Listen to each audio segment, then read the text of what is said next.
C'est pour me mettre de la pression.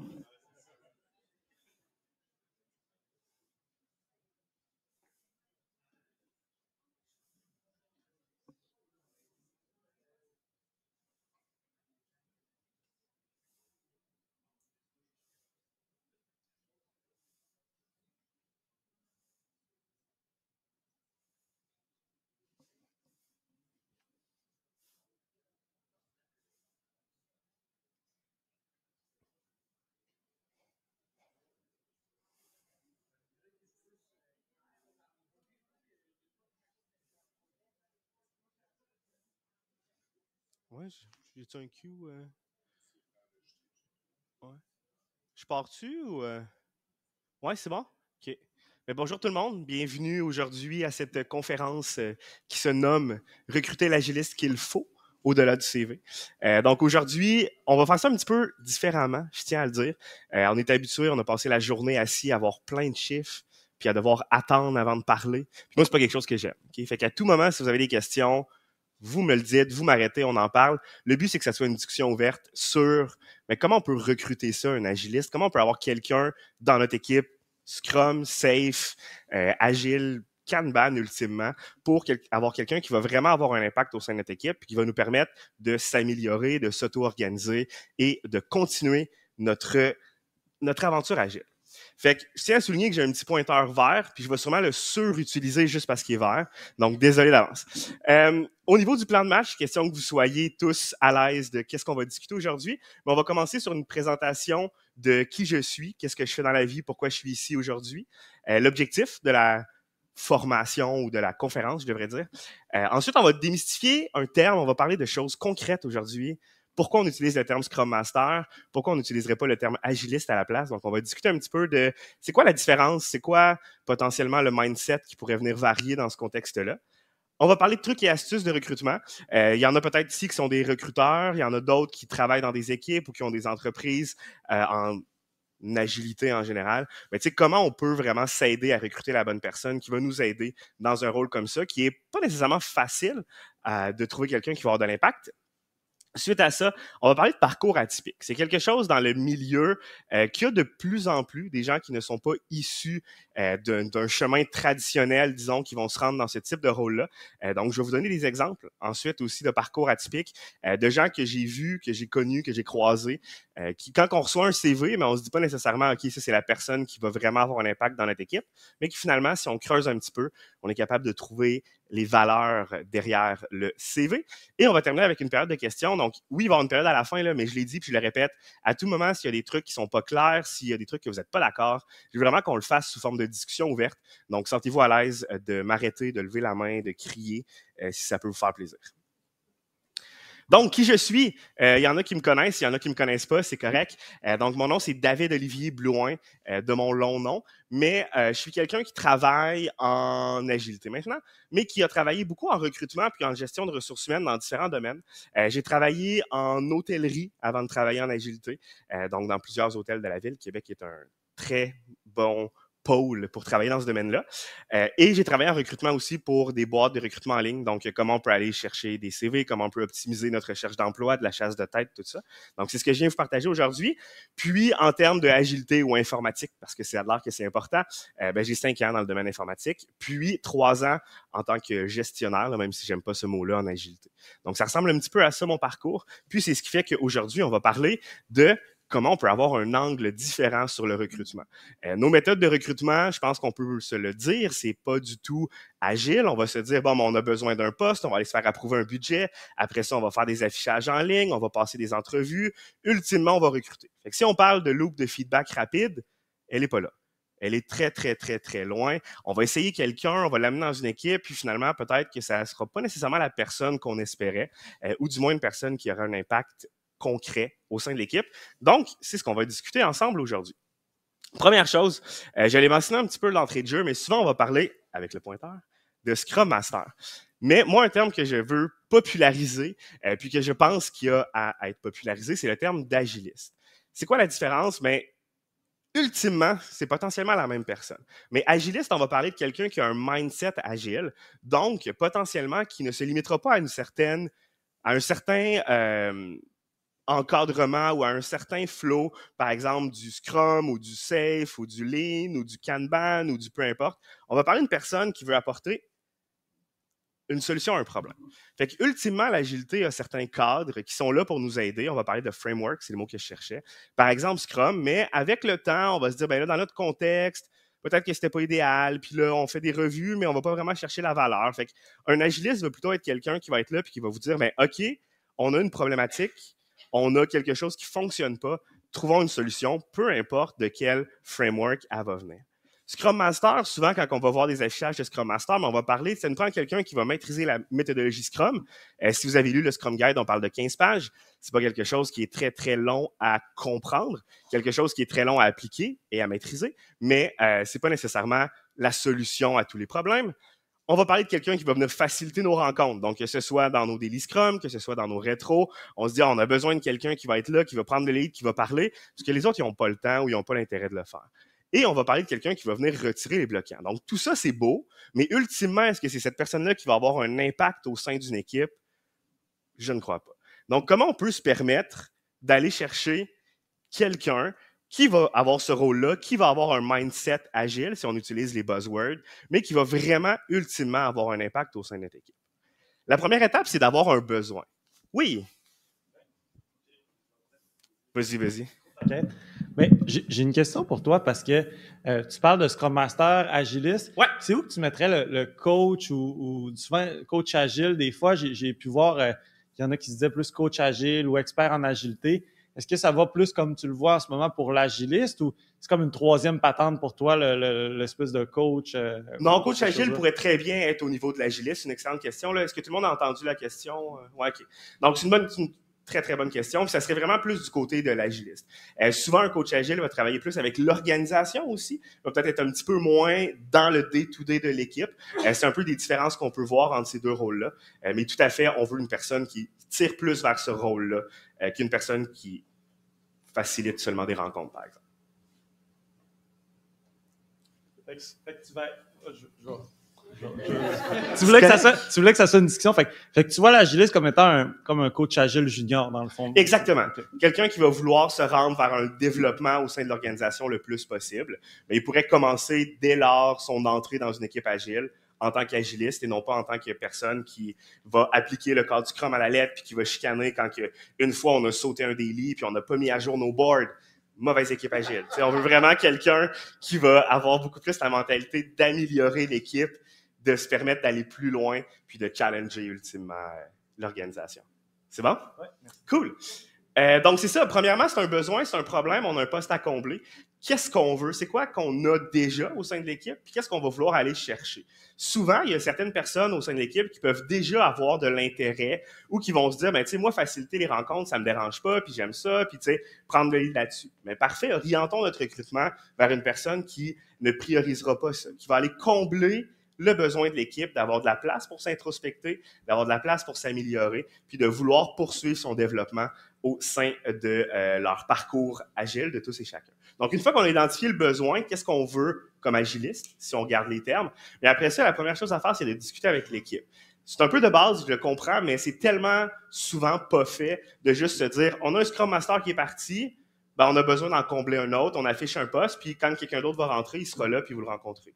Mais ultimement, qu'est-ce que l'équipe a de besoin? Qu'est-ce que l'équipe manque?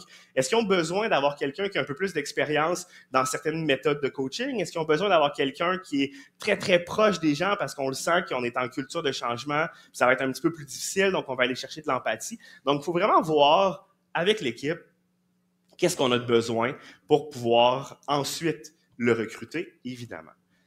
Ensuite, un autre point qui est trop souvent dans des entrevues que j'ai pu faire, ils m'ont posé la fameuse question de c'est quoi pour toi l'agilité ou comment tu appliques Scrum. Ultimement, c'est une recherche Internet qui prend 10 minutes à faire pour on est capable de répondre à cette question-là. Amenons des mises en situation réelles. Que ce soit passée ou présente, c'est quoi les enjeux que l'équipe vive en ce moment et comment cette personne-là qui est assise en face de nous à l'entrevue pourrait apporter des solutions. Ultimement, c'est beaucoup plus dans du concret qu'on va être capable de trouver la valeur de la personne derrière son expérience ou derrière ses certifications qu'il pourrait avoir. Prochain point, une entrevue. On veut des membres de l'équipe, on veut un PO, on veut un dev, on veut un QA si vous en avez au sein de l'équipe. On veut des gens qui sont dans l'équipe, qui vont pouvoir discuter, qui vont pouvoir connecter, qui vont pouvoir comprendre. Mais qu'est-ce que cette personne-là est, puis qu'est-ce qu'elle pourrait nous apporter en tant qu'équipe agile? Ça faisait longtemps. Pointeur vert. Autre point super important, un bon agiliste, un bon Scrum Master, un bon coach agile, peu importe comment on va l'appeler, va avoir une boîte à outils. Qu'est-ce qu'on entend par là? C'est évidemment pas des marteaux puis des clous, mais c'est plutôt, quand on a des situations, qu'est-ce qu'on peut faire pour permettre à l'équipe de trouver solution à son problème? Parce que ultimement, si le Scrum Master arrive, il donne la solution, l'équipe l'adapte, ça va durer quelques sprints, ultimement quelques mois, mais l'équipe va retomber dans ses anciens patterns. Ce qu'on veut, c'est que l'équipe soit auto-organisée, donc qu'elle puisse elle-même trouver une solution aux problématiques qu'ils vivent. Comment elle va pouvoir la trouver? C'est en expérimentant, c'est en essayant, c'est en mettant en place quelque chose? Oui. D'après toi, un Scrum Master, c'est-tu là pour trouver des solutions? Je me demande comment tu définis le Scrum Master. Donc, la question, c'est est-ce que le Scrum Master est là pour amener des solutions? D'après moi, le Scrum Master est là pour encadrer l'équipe à ce qu'elle puisse trouver solution à son problème. On n'a pas besoin d'avoir quelqu'un qui a 15 ans d'expérience en développement logiciel pour se dire « Ah, on a fait une mise en prod, ça a planté, bon, on aurait dû faire ça comme ça. » Le Scrum Master ou l'agiliste va être plutôt la personne qui va dire « OK, on a eu une situation en prod, qu'est-ce qui s'est passé? Qu'est-ce qu'on aurait pu faire différemment? Qu'est-ce qui manque dans notre processus actuel pour que cette situation-là ne se reproduise plus et comment on peut l'apprendre? » Donc, c'est là que tout le coaching, le côté mindset qu'on parlait un petit peu plus tôt, bien, ça va venir prendre son impact. On parlait de mise en situation réelle, ça serait un excellent exemple à faire en entrevue. Tu sais, il s'est passé telle chose, comment tu aurais réagi? Donc, pour répondre à la question, le Scrum Master va plutôt être là pour encadrer l'équipe, qu'elle ait la place, qu'elle se pose les bonnes questions, qu'elle voit ses angles morts, mais ultimement, c'est à l'équipe d'amener la solution. De rien. Donc, c'est ça, boîte à outils, c'est quelque chose qu'on peut faire pour amener l'équipe à trouver des solutions. On parle, par exemple, d'outils de facilitation. Des fois, on entend des choses comme des liberating structure, avec mon anglais très cassé. Mais tu sais, quels outils la personne qu'on a devant nous possède? Qu'est-ce qu'elle peut faire pour faciliter des rencontres? Pour amener des gens qui sont sûrement fatigués à se placer en mode amélioration continue, à se challenger, à se permettre de, ben, on a un problème, trouvons la solution. Fait que c'est vraiment au niveau de la boîte à outils, malade, qu'on va pouvoir le faire. Donc, en entrevue, il ne faut pas hésiter à poser des questions plus là-dessus. Dans cette situation-là, comment tu aurais réagi? On a quelqu'un dans l'équipe qui est très, très en conflit avec les autres parce que telle raison. Qu'est-ce que tu peux faire? Donc, c'est vraiment plus ce côté-là du poste qu'on va vouloir recruter, que ça va nous amener quelqu'un, si on revient au début, qui va vraiment avoir un impact au sein de l'entreprise, au sein de l'organisation. Dernier point, là, j'en parle un petit peu depuis tantôt, mais est-ce qu'on a quelqu'un devant nous qui va prendre pour acquis ou on a quelqu'un qui va challenger? Tu sais, oui, une entrevue, ça peut être stressant, là, mais ultimement, on a une personne qui va être confrontée à des situations qui ne seront pas tout le temps faciles. Des fois, c'est des conflits dans l'équipe, des conflits avec l'organisation, des gens qui adoptent un petit peu moins le changement. Mais tu sais, de l'amener déjà dans l'entrevue, est-ce que cette personne-là va challenger ce qu'on lui apporte, donc va questionner, va vouloir approfondir ou va plutôt prendre pour acquis? C'est une petite nuance qui peut faire vraiment la différence sur le long terme de quelqu'un au sein d'une équipe, de se dire, mais tu sais, si on lui dit on a telle situation, par exemple, si on reprend l'exemple de tantôt, ben on a eu un downtime de 3 jours en prod à cause d'une release, ou si on sort du domaine techno, on a une équipe en marketing agile, puis ils ont fait un publisher, là, une publicité dans les revues avec 3 fautes d'orthographe dedans. Mais tu sais, c'est des éléments qui ont des impacts énormes. Si la personne va dire « OK, ben j'assume que » ou « Ah ben là, vu que », sans nécessairement poser de questions, sans aller challenger sur « Ben c'est quoi le contexte? Qu'est-ce qui va plus loin? Qu'est-ce qu'on voit pas potentiellement? » Mais déjà là, on va tomber sur une personne qui va être beaucoup moins apte à coacher, à amener l'individu ou l'équipe à s'améliorer, puis une personne qui va plus se baser sur des acquis ou qui va plus dire « Ah ben là, c'est normal que ça aille pas bien, on en a 3 en vacances. » Mais tu sais, pourquoi on en a 3 en vacances? Qu'est-ce qui fait que là, on est dans cette situation-là? Les parcours atypiques, maintenant, c'est quelque chose que moi, personnellement, j'ai vécu, puis c'est quelque chose que je veux prendre le temps de partager parce que je pense que c'est vraiment important. Dans le domaine techno, surtout, souvent, on va voir, on cherche un Scrum Master qui a 5 années d'expérience en gestion de projet, puis 10 ans en développement logiciel, puis qui a 3 bacs, puis qui aime ça chanter. Mais tu sais, ultimement, tous les chemins ne sont pas nécessairement le même pour tout le monde. Puis dans le cas où on a une personne qui a un rôle de coach, donc on a une personne qui n'est pas là à faire le travail, il ne développera pas votre produit, ce ne sera pas la personne qui va écrire vos textes, ce ne sera pas la personne qui va prendre les notes de réunion, même si des fois oui. Mais ultimement, les gens qui ont un certain parcours qui est différent, ils vont amener une façon de voir les problèmes différents. On parle souvent que le rôle du Scrum Master ou de l'agiliste, c'est d'avoir un certain recul par rapport à l'équipe, d'être capable de voir différemment les situations, mais dans un contexte où il n'arrive même pas du domaine. C'est sûr qu'il n'est pas biaisé par son expérience ou c'est sûr qu'il n'est pas habitué à ce que ça fonctionne comme ça en ingénierie logicielle.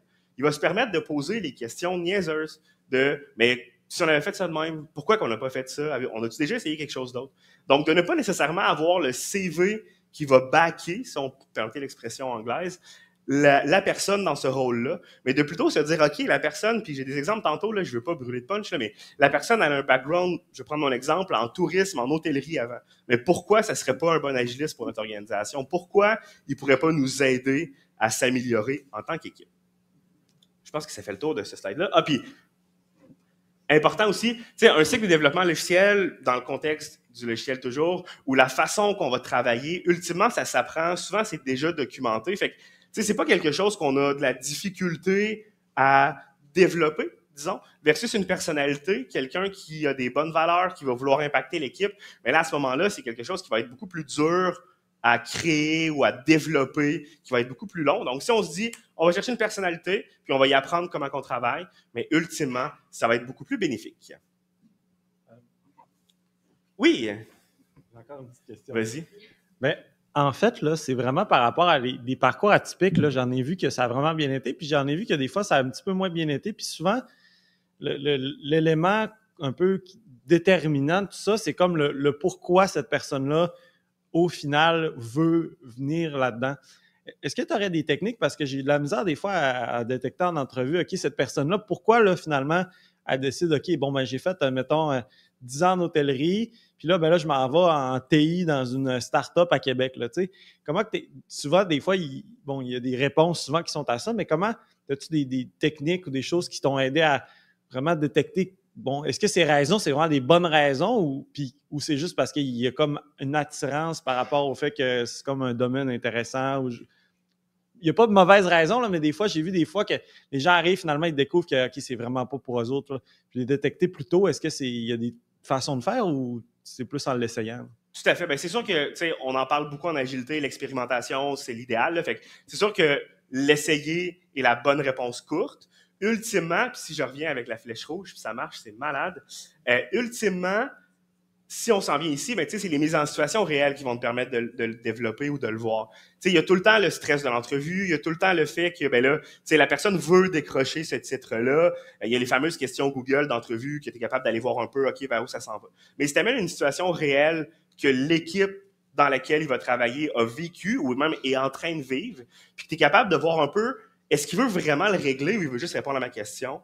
De ne pas hésiter à, est-ce qu'il me challenge? Est-ce qu'il veut vraiment comprendre le fondement en arrière où il se dit juste, ben, tu sais, moi, je suis là pour que tout le monde soit là le matin à 9h15 pour le scrum puis être sûr qu'il n'en manque pas un. Tu sais, c'est des petits éléments comme ça qui peuvent aider. Mais c'est sûr qu'ultimement, il n'y a pas de solution parfaite. Là. Ça va arriver comme ça arrive dans tous les postes. On ne peut pas nécessairement le savoir avant. Mais d'amener des situations réelles puis de se détacher le plus possible de la théorie ou, tu sais, du ben là, c'est quoi pour toi la cérémonie la plus importante? Puis d'aller vraiment plus sur, OK, tu as un incident en prod qui s'est passé ou tu as une situation qui a été très, très, très difficile, puis en rétrospective, l'équipe n'en a pas parlé. Comment tu aurais pu amener ce sujet-là à la rétro, par exemple? Mais là, tu vas rentrer un peu plus dans le concret du travail ou dans le concret de la valeur que cette personne-là peut apporter à l'équipe. Ça répondait à ta question? Okay, de rien. Pas encore rendu là quand même. Fait que j'étais rendu là. Parcours atypique, on en a parlé, ouais. Fait que j'étais rendu là, des exemples. C'est des exemples concrets de personnes qui ont fait une transformation agile, sauf le dernier. Mais le premier, par exemple, on a quelqu'un qui a fait son PSM, donc son Professional Scrum Master. On avait Dave ce matin, shout-out à lui d'ailleurs, mais la personne, justement, elle a fait son cours, là, je ne sais pas si on peut dire ça un cours, là, mais elle a passé sa certification qui dit qu'elle comprend la théorie Scrum, mais elle a un background en directrice hors de la scène. Disons qu'on reçoit ce CV-là. Ça pourrait être quoi? Puis c'est une question ouverte, là, genre il n'y a pas de mauvaise réponse. Là. Ça pourrait être quoi un peu les réactions ou comment on pourrait essayer de trouver si elle serait bonne, il ou elle serait bonne dans ce poste-là? Est-ce qu'il y en a qui ont des idées? Enfin! Bonne réponse! Enfin un CV, genre? Tout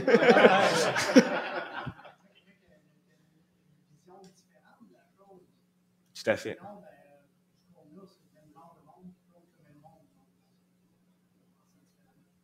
Cool. Puis si on pousse un peu plus loin, qu'est-ce que dans le poste, puis attention, j'utilise le pointeur, qu'est-ce que dans le poste directrice hors de la scène se rapproche d'un rôle d'agiliste? Équipe auto-organisée et multifonctionnelle. Tout à fait. C'est une personne qui a eu à travailler avec énormément de personnes de contextes différents. Là. Quand on pense hors de la scène, on parle, bon, on a les gens qui vont faire le son, on a les gens qui vont faire les lumières, on a les gens qui vont être sur place pour faire la pièce de théâtre, par exemple. On a les gens des décors, on a la location de la salle. On a tout ça que cette personne-là a coordonné, puis elle a eu plein d'enjeux sur comment réussir à être efficace. Puis en entrevue, des questions qu'on pourrait faire, justement, c'est de demander à cette personne-là de nous expliquer en quoi ce background-là devient intéressant. Au lieu de juste potentiellement se dire « Ah, il n'y a pas assez d'expérience, ça ne correspond pas à ce qu'on demande en termes d'expérience », mais allons voir un petit peu plus loin sur qu'est-ce qu'elle peut apporter à notre équipe. Qu'est-ce que cette personne-là a, que notre équipe n'a pas, puis comment elle va pouvoir développer notre équipe dans ce sens. On ne fera pas ça pour tous les points, là, mais un autre exemple, on a un PSM, on a des études en tourisme, on a travaillé en marketing numérique, marketing RH. Un autre cas où on a une personne là-dedans qui, ultimement, ce qu'elle aimait de son tourisme, marketing puis RH, c'était d'être avec le monde. C'était de discuter, c'était d'amener des discussions, c'était de réussir à essayer quelque chose de différent. En marketing, on parle souvent du think outside of the box, là, de comme essayons d'amener un angle différent sur la réalité. C'est une personne qui, dans un poste comme ça, de un, aurait beaucoup de plaisir, ou a beaucoup de plaisir, et de deux, est capable de challenger différemment l'équipe, de voir les problèmes différemment, d'essayer d'amener une solution qui potentiellement va être différente. Non, c'est le mauvais piton vert. Hôtellerie, formation, service à la clientèle, j'en ai parlé un petit peu tantôt, là, c'est mon parcours. Moi, avant de travailler là-dedans, avant même de travailler en gestion, en informatique ou en recrutement, j'ai un background en hôtellerie. J'ai étudié en tourisme à Mérisy, dans le Vieux. J'ai travaillé en service à la clientèle toute ma vie. Puis à un moment donné, j'ai commencé à découvrir ça, le monde de l'agilité, puis c'est quoi ce rôle-là, puis je me suis questionné, je me suis challengé, j'ai fait le PSM. Éventuellement, j'ai eu accès à une première entreprise qui a cru dans mon discours drôle des fois, puis ultimement, je suis rendu ici aujourd'hui. Fait que il n'y a pas de chemin pré-tracé, il n'y a pas de solution idéale à, on va prendre un développeur qui est un développeur, puis on va le mettre Scrum Master parce qu'on a un poste à combler. Mais de plutôt à se dire comment on peut aller chercher quelqu'un qui va avoir une expérience concrète au sein de l'équipe, puis qui va pouvoir amener l'équipe à aller plus loin. Vous ne dormez pas encore, ça va? OK. Super. Fait qu'on résume, là, on a parlé vraiment de comment apporter un angle différent sur le recrutement d'agilistes. J'ai parlé un petit peu, évidemment, agiliste versus Scrum Master, là, c'est des technicalités, c'est des mots, mais honnêtement, ça peut faire une grande différence. On en a parlé au travers de toutes les discussions, mais clairement, on a besoin de quelqu'un qui communique, on a besoin d'un communicateur, de quelqu'un, d'un win. Communicateur, de quelqu'un qui va être capable, qui va aimer parler, first, parce qu'il y en a beaucoup dans le travail, puis qui va être capable de faire comprendre les problématiques ou de laisser la place à l'équipe pour qu'ils puissent comprendre ce qui ne fonctionne pas, ce qu'ils ont fait de mal, comment ils peuvent l'améliorer, puis comment ils peuvent expérimenter le plus souvent possible. Voir au-delà du CV, c'est une phrase cliché, là, si on la Google, il y a sûrement 3 millions de résultats, mais ultimement, c'est comment, dans un rôle comme ça, où on ne peut pas faire passer un examen technique sur les connaissances en code Java, mais comment on peut s'assurer qu'on va chercher la bonne personne? Ultimement, c'est en discutant avec la personne, c'est en se permettant de donner des exemples concrets de nos problématiques, de s'assurer qu'il comprend bien qu'est-ce qui se passe, comment lui pourrait l'amener. On parle de boîte à outils, de facilitation. Oui! Je ne serai pas gentille, mais je vais t'amener un défi. Vas-y! Je raisonne depuis tantôt, puis je regarde les équipes avec lesquelles j'ai travaillé. Ouais. Quand les personnes sont très techniques, qui ont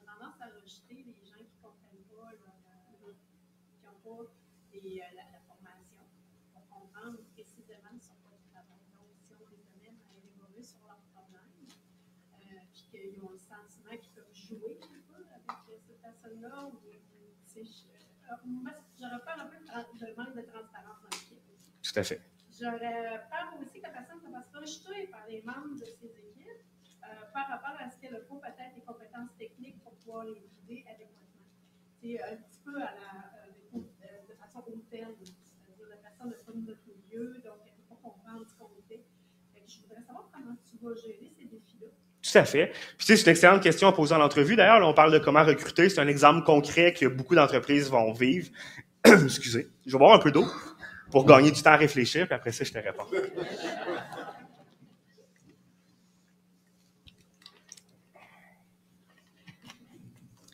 Donc, ultimement, la meilleure façon de contrer un petit peu ça, ben, c'est de voir que first, le Scrum Master, il ne sera pas ton leader technique. Là. Si c'est un besoin que tu as, c'est qu'il manque des connaissances au sein de l'équipe en tant que tel. T'sais, le Scrum Master, on en parlait tantôt, c'est pas lui qui va amener la solution. Lui, son objectif, c'est qu'il laisse la place à l'équipe pour trouver la solution à une problématique. Deuxième point, le Scrum Master, il n'arrivera pas, du moins j'y souhaite, là, il n'arrivera pas en disant ce que vous faites, c'est de la cochonnerie, puis il faudrait développer différemment. L'objectif du Scrum Master, c'est de trouver où on peut améliorer notre processus. Comment on peut s'assurer que dans notre méthodologie, là, encore une fois, qu'elle soit Scrum, Kanban, Safe, un mélange de tout ça, ou Lean, c'est vraiment de se dire, mais c'est où dans notre cycle de développement, par exemple, on a des problématiques. Et non pas où dans le code, si on reprend l'exemple technique, ça a été mal fait. Le Scrum Master va plutôt pouvoir amener les discussions. Fait que si, par exemple, on a des problèmes très, très techniques, puis lui, c'est pas la personne qui va pouvoir aider, mais en tant que facilitateur, il pourrait très bien te dire, OK, on a qui dans l'organisation, ou on a-tu même peut-être besoin des ressources externes, mais on a qui peut nous aider à améliorer ce point-là qu'on a trouvé difficile. Donc, de réussir à coacher les équipes sur ce sens-là, c'est quelque chose qui va amener beaucoup de valeur. Puis je m'excuse, j'ai divagué de ta question, mais comment on peut s'assurer qu'il ne soit pas rejeté par l'équipe? Comme tu l'as dit, il y a un côté de transparence, il manque potentiellement de transparence, mais est-ce que le rôle de cette personne-là est bien compris par l'équipe? Est-ce que cette personne-là a pris le temps, puis c'est très, très, pas de base, mais quelque chose que je recommande à tout le monde qui commence dans ce poste-là, est-ce qu'il a pris le temps d'expliquer pourquoi il est là? Il y en a beaucoup, c'est un peu malheureux, mais qui vont voir le Scrum Master comme un manager ou quelqu'un qui se rapporte au management, puis qu'il est là pour s'assurer que les budgets fonctionnent, que les chiffres sont bons, qu'on est là-dedans. Mais c'est sûr que dans ce rôle-là, les gens vont le voir comme étant supérieur. Ce qui n'est vraiment pas l'objectif, au contraire. On va parler de servant leader, on va parler de quelqu'un qui est en dessous de l'équipe, puis qui va protéger l'équipe, qui va s'assurer que l'équipe elle a de la place pour discuter des vrais enjeux qu'ils vivent. Fait que, tu sais, oui, ça peut arriver, des challenges, puis tu sais, il y a beaucoup un rôle au niveau de la connexion avec les personnes, de comme comment moi, en tant que coach, je peux connecter avec toi qui est très, très, très technique pour te permettre d'évoluer. Mais à la base, d'expliquer son rôle, d'expliquer pourquoi on est là, qu'est-ce qu'on veut amener, puis de commencer avec des quick wins. Tu sais, qu'est-ce que rapidement il peut faire qui va, pas rapidement, là, mais qui va faciliter le travail des autres. Mais là, déjà, concrètement, il va gagner un peu de confiance, puis il va gagner un peu de respect au sein de l'équipe. Puis, ultimement, un Scrum Master ou un Agiliste, c'est pas quelqu'un qu'on veut changer toutes les années non plus. Fait que, tu sais, on veut qu'il puisse développer cette relation-là avec l'équipe. Puis oui, il y a des équipes, comme dans tous les milieux, où ça va être plus difficile, où on va avoir certaines personnes qui croient pas en la méthodologie, puis qui, en plus, on n'est pas technique. Ben, tu sais, c'est là qu'on va pouvoir se pratiquer, communiquer comme il faut, puis réussir à connecter avec les gens au sein de l'équipe. Est-ce que ça répondait un peu? Ouais? La gorgée d'eau était bonne.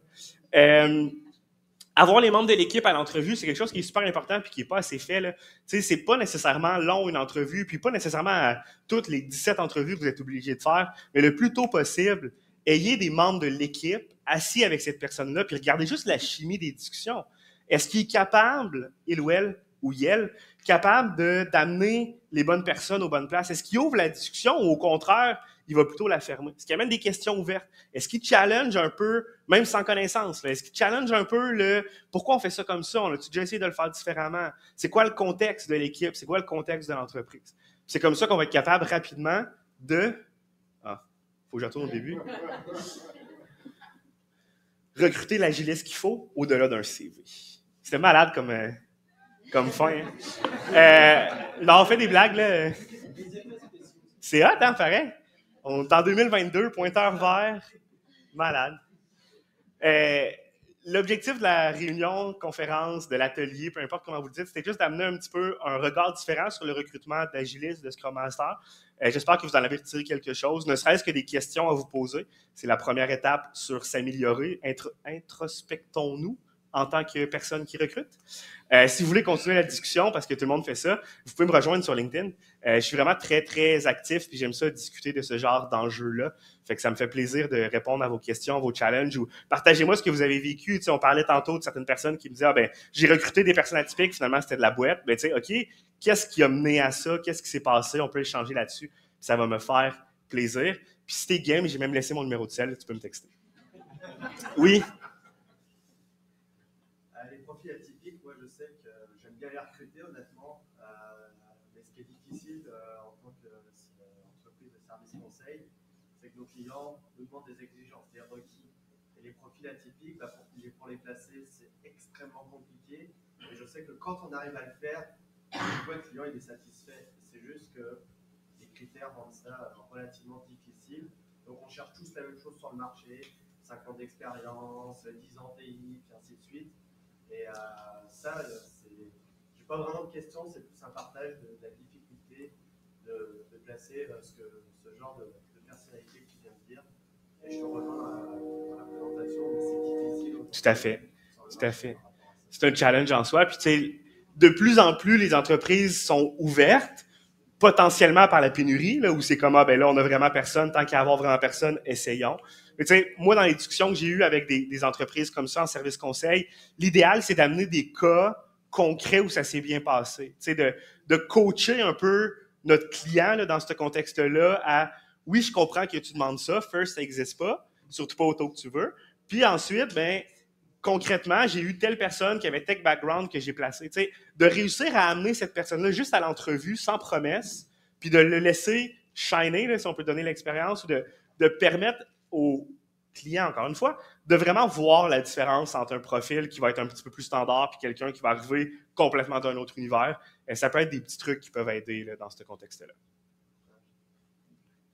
Est-ce qu'on avait d'autres questions, commentaires? Oui? Ben, je vais me faire un peu sur ce que tu viens de dire, ce que vous avez répondu.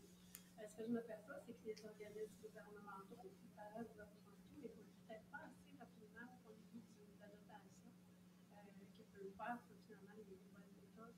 Tout à fait. Parce que nous, entre autres, on est à l'université, puis on a des barèmes de base pour l'embauche. C'est sûr que si on embauche dans une compagnie de consultants, ils vont répéter les mêmes demandes qu'ils ont pour l'interne, ce qui nous met finalement à l'entrée de... C'est comme nous, on ne peut même pas y tester chez nous. Clairement qu'il y a une belle petite rétrospective à faire avec ça au sein de l'organisation. Pour apprendre tout ce que tu... Y a-t-il des trucs pour que justement les organismes qui veulent placer du monde pourraient amener les clients peut-être à changer un peu l'approche? Parce qu'à la source, c'est un peu ça. Ultimement, ça part de là. Il y a un pattern qui cherche, puis si c'est pas ce pattern-là, ben, c'est fermé. Là, même en entrevue, on sent des fois, là, non, je n'ai pas rencontré mon pattern, fait qu'on passe à l'autre appel. Ouais. Mais tu sais, ça reste de la business, là, ultimement, puis c'est correct, puis on comprend tout ça. Mais le meilleur exemple que je peux donner dans ce contexte-là, c'est prenons la transformation numérique des entreprises qui a commencé il y a 10 ans, puis où on en est aujourd'hui. C'est les mêmes challenges qu'on va vivre dans notre recrutement. Tu sais, on a des processus lourds, on a des cycles de feedback qui sont super longs, on a plusieurs entrevues avant potentiellement de vraiment rencontrer la personne. Fait que tu sais, comment on peut amener ces entreprises-là à comprendre l'impact de leur choix? C'est sûr que c'est un travail qui ne se fera pas en 2 jours. Là. C'est sûr que ultimement, demain matin, le ministère ne commencera pas à nécessairement être plus ouvert à ça. Mais juste d'amener les discussions, d'en parler, de se rapprocher de certaines personnes, de dire « Hey, as-tu déjà essayé, toi, comment tu as vécu ça? » Mais tu sais, d'ouvrir la discussion, c'est le premier pas dans la transformation. Fait que je dirais, j'ai pas de truc concret autre que parlons-en, discutons, partageons ce qu'on a vécu, puis clairement, graduellement, on va être capable d'améliorer dans ce contexte-là. Oui? La réponse, comment nous on fonctionne, effectivement, les directeurs de compte, moi, me convoquent régulièrement pour aller voir le client. Et finalement, c'est plus moi qui vais l'entrevue au client pour lui dire c'est quoi ton réel besoin, et on va t'amener la personne qu'il faut, et on essaie de le convaincre comme ça pour ouvrir une possibilité de passe cette personne en entrevue, fais-nous confiance. Puis puis à la fin, tu auras toujours le dernier mot pour Exact. pour la personne. Le fameux, ça t'engage à rien, là. C'est ça. Tu sais, fais juste discuter avec cette personne-là. Il y a la porte de- Mais ouais. Oui. Je me suis dit que sûrement plus de réflexion là, sur le rythme. En agilité, à la base, ça prend une rétroaction rapide. Tout à fait. On a une boucle de rétroaction très longue. Ouais. Qu'est-ce qu'on peut faire pour filtrer ça, cette boucle de rétroaction-là? D'après moi, on le fait à l'envers. Au sens où on va recevoir un CV, on va regarder un CV, on va passer une entrevue téléphonique, on va rencontrer la personne, après ça, on va l'amener dans l'équipe, puis on va espérer que ça fonctionne. Pourquoi on ne fait pas l'inverse? Pourquoi on ne se dit pas, OK, on reçoit un CV, on discute avec la personne, entrevue téléphonique de base, pas de problème, l'intérêt est là, on l'amène dans l'équipe. Pas nécessairement comme on te donne un contrat d'1 an, là, mais juste comme, OK, mais gang, qu'est-ce qu'on vit en ce moment? Il peut-tu venir à 2-3 daily, voir comment ça se passe? On a une rétro qui s'en vient, il peut-tu venir juste être là, voir les échanges, voir comment cette personne-là est, pour rapidement avoir du feedback de l'équipe sur, mais est-ce que c'est potentiellement la bonne personne ou pas? Oui. Là-dessus, c'est le principe de joining avec Richard Shredden. C'est exactement ce qu'il explique. Ouais. C'est comme ça qu'ils font du recrutement. Ils ont le problème qu'il y a trop de monde qui applique. C'est ça qu'ils ont comme problème. C'est Ouais. l'équipe qui choisit en plusieurs tours pour dire qui ils veulent, avec qui ils veulent travailler. Tout à fait. Ça dure un certain temps. Ils n'ont pas, justement, coché des coches selon un CV. Nous, cette game-là, à journée, Ouais. on peut la changer, cette game-là. Exactement. Une étape à la fois, en discutant, en ouvrant le dialogue, en partageant. C'est comme ça qu'on va amener le changement. Ouais. Une question pour toi, un peu retournée, là, le facteur. Comment on fait pour amener ce type de profil-là à venir appliquer sur des postes comme ça? Mettons, là, moi, j'ai un poste de Scrum Master là, que j'ouvre. Je serais intéressé vraiment par n'importe quel type de CV. J'essaie de faire une description. Bon, avec là, il y a une personne de RH qui vient me voir. Bon, ben, il faut que tu fasses ta description. Fait que là, je fais, bon, OK, je vais faire une description. J'essaie de mettre généralement, tu sais, 2-3 lignes de ça peut ressembler à quoi ou tout ça. Mais comment je fais pour amener justement ce genre de type de personnes atypiques appliquées à ce type de poste-là? Là? Tu sais, je sais que ça va être genre enlever, mettons, certaines coches, là, mais à part ça, comment ouais. que ces personnes-là, je peux les attaquer aussi, là, dire, OK, bon, ben, ils ont le goût d'appliquer. Tu sais, la première question que je te poserais, c'est où tu fais ton recrutement. Mettons, là, tu fais cette offre-là, elle est cool, tu ne l'as pas appelé Scrum Master parce que personne ne connaît ça, en dehors du milieu. Ouais. Où tu l'affiches? Où tu vas chercher tes gens? Ben, souvent, c'est sur les classiques, c'est sur les bords universitaires, LinkedIn, sur le portail de l'entreprise. Tous nos amis, je ne les connais pas tous, là. Mais oui, non, mais tu sais, ma question, c'était, si tu cherches un profil différent dans une banque de profils pareil, c'est sûr que tu ne le trouveras pas. Fait que, tu sais, la question, je te la poserai à l'inverse. Comment tu peux faire ton recrutement différemment pour aller chercher ces personnes-là? Où ils se trouvent? Tu sais, on parle de, par exemple, j'ai donné quelques exemples, mais tu sais, l'hôtellerie, le tourisme est un bassin d'excellents communicateurs. Le service après-vente, ultimement, c'est des gens qui sont habitués de gérer des problèmes, qui sont habitués d'amener des solutions. Comment on les rejoint? Où on les trouve, ces gens-là? Ben, tu sais, ça peut être de un, juste en appelant notre poste différemment. Tu sais, ultimement, c'est ça qu'on veut combler, là, on est d'accord? Mais tu sais, comment on va être capable d'aller chercher des personnes qui ont potentiellement le bon profil, mais qui n'ont pas nécessairement la connaissance que ça existe? C'est, d'après moi, en cherchant dans d'autres bassins, fait en essayant d'aller ailleurs. Bref, de se dire, mais ces gens-là, on peut les trouver où? On peut aller dans une convention d'emploi en hôtellerie avec notre petit kiosque de compagnie de placement de personnel TI, puis ils vont poser des questions, ils vont venir voir, on échange sur le poste, on est capable de trouver des profils intéressants, puis après ça, on peut même les encadrer jusqu'au développement, là, selon jusqu'où on veut aller. Mais nous, c'est quelque chose qu'on fait, là, justement, de comme trouver ces profils-là, puis réussir à les amener à être prêts au travail dans un contexte comme ça. Oui. J'ai une autre question, je suis désolée. C'est un sujet qui m'intéresse. Ce que je me pose comme question ici, c'est c'est peut-être mon ignorance, mais y a-t-il des psychologues industriels qui se sont penchés sur les profils des Scrum Masters les plus successful, ceux qui ont le. Parce que, comme monsieur mentionnait en arrière, si tu trouves plus de critères, c'est sûr que tu vas avoir plus de CV. Tout à fait. Et ça devient un autre problème, en fait, parce qu'au niveau du recrutement, il faut que tu ailles verbaliser et savoir exactement lesquels ont été meilleurs candidats. Puis il me semble qu'il devrait y avoir des questionnaires rapides permettant de voir un peu c'est quoi la structure de pensée finalement des candidats? J'ai pas la réponse en toute transparence, là, j'en ai aucune idée. J'aurais tendance à dire peut-être, ce qui veut absolument rien dire. Mais tu sais, il y a beaucoup d'outils de tests de personnalité qui existent aussi en ligne ou qu'on est capable de. Il y en a qui sont super longs avec genre 300 millions de questions, puis il y en a qui c'est que quelques questions. Fait que tu sais, d'orienter un peu le type de personnalité qu'on recherche, une fois qu'on est rendu au problème qu'on a trop de CV, là, d'orienter un peu le type de personnalité qu'on recherche, d'envoyer des tests de personnalité.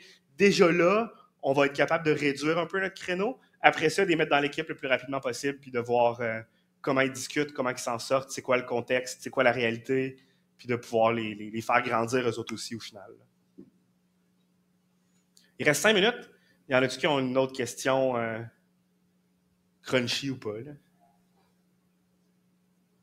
Non? Oui, JP?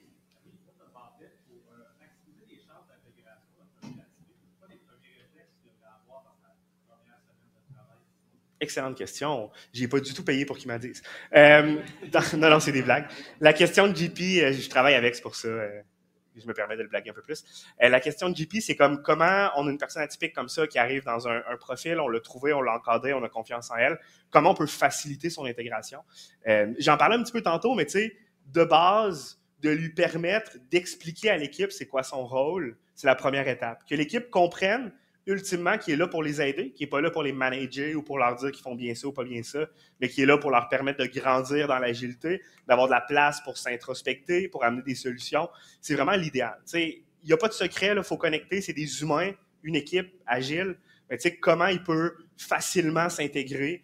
Ça peut être en identifiant avec lui certains leaders au sein de l'équipe. Il y en a qui ont un leadership un petit peu plus facile, mais on peut, sans lui mettre un... Comment on dit ça? Lui mettre un filtre, là, où je cherche le terme, j'ai un blanc, mais sans nécessairement le biaiser vers qui il veut se rapprocher. Des fois, de réussir à faire comme, ce personnel a un leadership positif au sein de l'équipe, on sait que c'est une personne qui va aider les autres, qui va vouloir challenger, mais peut-être commencer un peu ta relation ou à bâtir ta relation avec cette personne-là, ça peut t'aider ensuite à grandir au sein de l'équipe. Mais ultimement, d'après moi, c'est vraiment à lui, dans ses communications, dans ses échanges, dans les challenges que l'équipe vit, puis comment il apporte des solutions, où il va pouvoir construire un peu ce link-là avec l'équipe. Oui? On revient avec la question de Yann. En fait, il y a SuccessFinder qui a fait des études justement sur le mindset de développement développé. Donc, c'est quoi les attentes qu'on a? C'est quoi le mindset qu'on recherche? Puis on fait des tests autour de ça. On commençait à dire comment je pourrais le quantifier. Donc, ça va être intéressant. Est-ce que tu as l'application SwapCard? Oui. Est-ce que tu voudrais la mettre dans le chat de la conférence, s'il te plaît? Fait que ceux qui veulent retrouver l'article dans l'application SwapCard, il va être dans le chat de la conférence. Fait que comme ça, vous pourrez aller voir. Merci beaucoup d'ailleurs de ce partage. Cool! Ben, c'est ce qui ferait le tour. Merci de m'avoir écouté, d'avoir ri un peu.